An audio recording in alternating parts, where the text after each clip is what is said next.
Fresh blood clings with a heavy warmth, its vivid heat almost too vibrant against the skin. My son's lip was ripped open, a ragged gash stretching to the edge of his mouth. Scarlet trickled down his chin, spreading like a vivid blossom. He didn't cry, just gazed at me with wide, unblinking eyes, like an animal sensing a predator's approach. Beside him, her boyfriend stood tall, his grin sharp and cruel, cracking his knuckles as if they were trophies.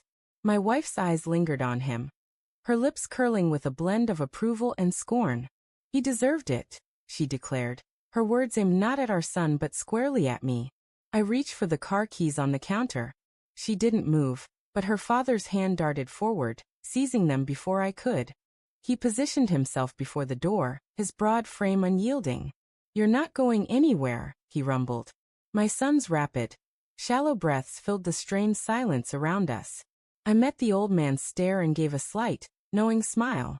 That's when he noticed the folded paper in my hand, and a shadow of uncertainty crossed his face. It had all started 2 months earlier with a text I wasn't meant to see. Her phone sat glowing on the kitchen counter while she showered. The message read, "Last night was worth every moment. He's got no idea." No name, just a number I didn't recognize. At first I brushed it off as a joke. Friends tease, texts get misrouted. But the words carried a weight, an intimacy that clawed at my thoughts. The next night, she came home, a faint scent of unfamiliar cologne lingering on her, one I didn't use. Her eyes darted to her phone more than they met mine. Her laughter was quieter, cautious, as if guarding a hidden truth. When I asked simple things, "Where were you?" her answers were sharp, rehearsed to a fault. I didn't challenge her. Truth withers under direct confrontation, twisting into lies or fading away. Instead, I let it simmer in the dark, where it could grow unchecked. I began with the number, tracking it through reverse lookups and social media. A name surfaced, a gym trainer, his profile brimming with photos of a smug grin that peddled gym memberships and poor decisions. I saved it all, screenshots, timestamps, every fragment of proof. Then I started noticing him in places he shouldn't be, loitering outside the supermarket, pulling out of the school lot. My son mentioned him once, offhand, saying he'd been at the house while I worked late, helping mom with something. I didn't push for details. Instead, I bought 2 tiny recording devices, one tucked beneath the sofa, another in the kitchen. The recordings were murky at first.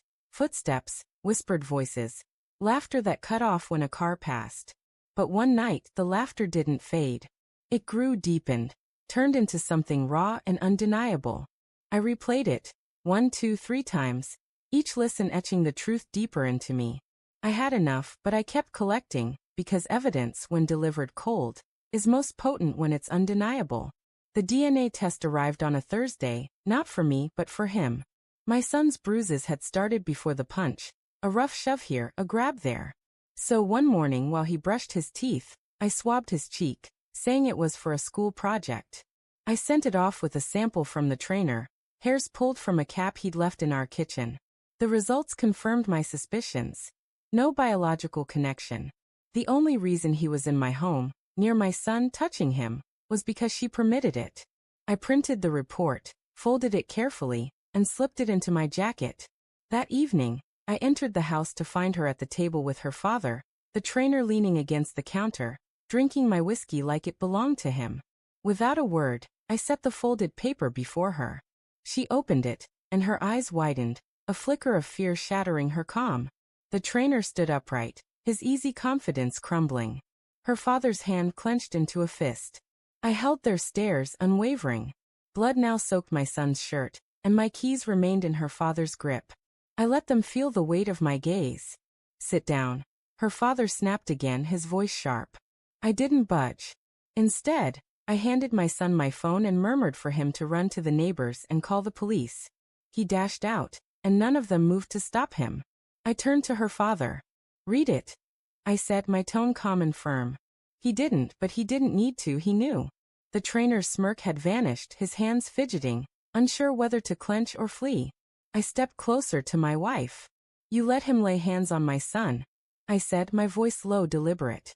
"You let him hurt him for you."